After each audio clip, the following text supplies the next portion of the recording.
प्राणो नित्यं मधुरं सदैव दिव्योवतां वै परिपूर्णरूपम्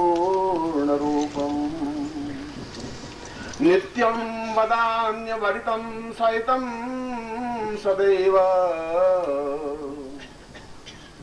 गुरुर्वै प्रणम्यं त्वमेवं प्रणम्यम्। विश्वामित्र ने और मैंने आज सुबह का प्रवचन भी उसी क्रांतिकारी तेजस्वी ऋषि के श्लोक से प्रारंभ किया था और इस श्लोक में भी उस व्यक्ति ने अपने तथ्य को स्पष्ट करते हुए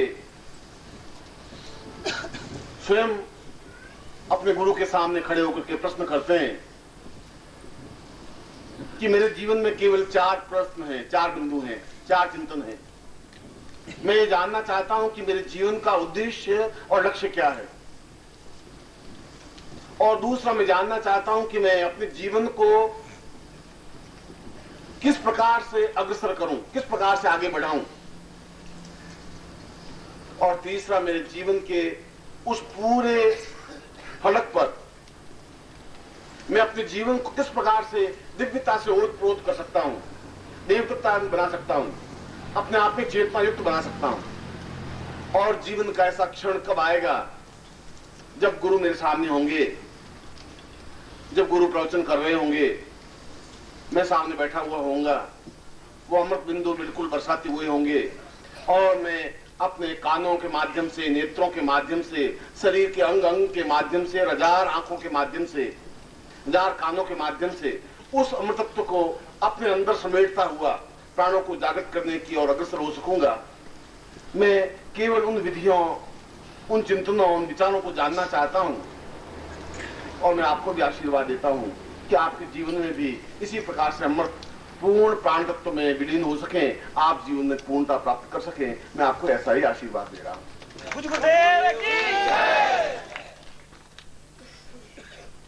सुबह मैंने अपने प्रवचन की कड़ी आज की तारीख से नहीं जोड़ी थी। सुबह मैंने प्रवचन में यह नहीं बताया था कि मैं 19 तारीख को या 19 अप्रैल को तुम्हारे सामने बोल रहा हूं। सुबह मैंने यह भी आपको नहीं बताया था कि मैं आपके सामने क्यों बोल रहा हूं। मैं सुबह आपके पूरे जीवन के फलक को अपने सामने देखता हुआ, पूरे जीवन के मार्ग को देखता हुआ, और मैं तुम्हारे जीवन के साथ साथ अपने जीवन को देखता हुआ अपनी बात तुम्हारे सामने रख रहा था।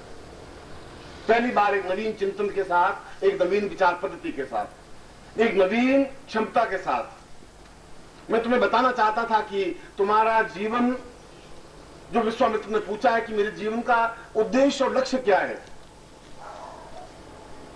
और जीवन 2 प्रकार से जिया जा सकता है।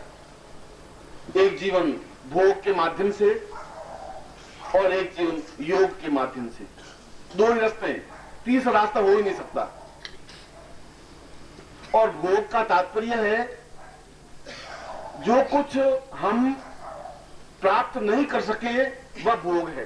तृष्णाओं को भोग कहा जाता है, क्योंकि भोग में इच्छा पूर्ति होती ही नहीं। भोग का तात्पर्य है कि हम जीवन में निरंतर प्यासे बने रहे, निरंतर न्यून बने रहे। भोग का तात्पर्य यह है। भोगी व्यक्ति जीवन में पूर्णता प्राप्त कर ही नहीं सकता। भोगी व्यक्ति की इच्छाएं पूरी होती ही नहीं। जिस व्यक्ति के पास 5,000 रुपए और सोचेगा 10,000 रुपए होने चाहिए, 25,000 रुपए होने चाहिए, जिस व्यक्ति के पास धन है वह और कुछ तृष्णाएं मांगेगा और कुछ इच्छाएं करेगा। एक पुत्र होगा तो पुत्र की शादी की बात सोचेगा, शादी होगी तो पौत्र की बात सोचेगा, पत्नी की बात सोचेगा, अपने वृद्धत्व की बात सोचेगा, बुढ़ापे की ओर अग्रसर होते हुए हरदम चिंता रहेगा। जीवन में हर क्षण वह भोगी व्यक्ति एक तनावग्रस्त जीवन जी सकता है, और जो तनावग्रस्त जीवन जी सकता है वह भोगी है। और ये सारा संसार एक भोग में, एक चिंतन में, एक विचार पद्धति में इसलिए बढ़ रहा है कि उसको कोई रास्ता नहीं मिल रहा है। उसको ये मालूम नहीं जीवन का उद्देश्य और लक्ष्य क्या है। किसी ने यह प्रश्न किया नहीं, विश्वामित्र ने किया। खड़े होकर के पूछा कि मैं पूछना चाहता हूं कि मेरे जीवन का उद्देश्य और लक्ष्य क्या है। क्या भोग है? अगर भोग है तो पूर्ण भोग के साथ जीवन व्यतीत करो, और तुम पूर्ण भोग के साथ जीवन व्यतीत कर भी नहीं पा रहे हो। अगर तुम पूर्ण भोगी हो तब भी मेरे बहुत तुम प्रिय शिष्य बन सकते हो। अगर पूर्ण भोगी बन सको तो बंदी बन सकते तुम। और पूर्ण भोगी की हमारे जीवन में भी कल्पना रही है कृष्ण की।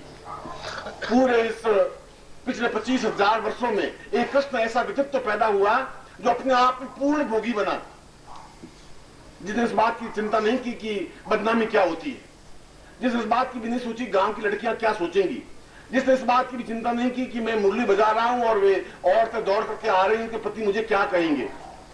इस बात की चिंता उसने नहीं की। उसने चिंता एक ही बात की कि मुझे जीवन को भोग में व्यतीत करना है। अगर भोग में व्यतीत करना है तो पूर्णता के साथ भोग में व्यतीत करना है। उसमें फिर इफ एंड बट कुछ नहीं होता, उसमें सोचना विचारना कुछ नहीं होता। मैं तुम्हें यही बात अभी बता रहा था कि यदि बदनाम भी हो जाएंगे तो इतिहास में नाम लिखा जाएगा, और जो इतिहास में जीवन नहीं बदल सकता, पन्नों पर नाम नहीं लिखा हुआ होगा, लोगों की जबान पर हमारा नाम नहीं होगा, तो हमारे जीवन का कोई मकसद नहीं होगा, कोई उद्देश्य नहीं होगा, कोई लक्ष्य नहीं होगा।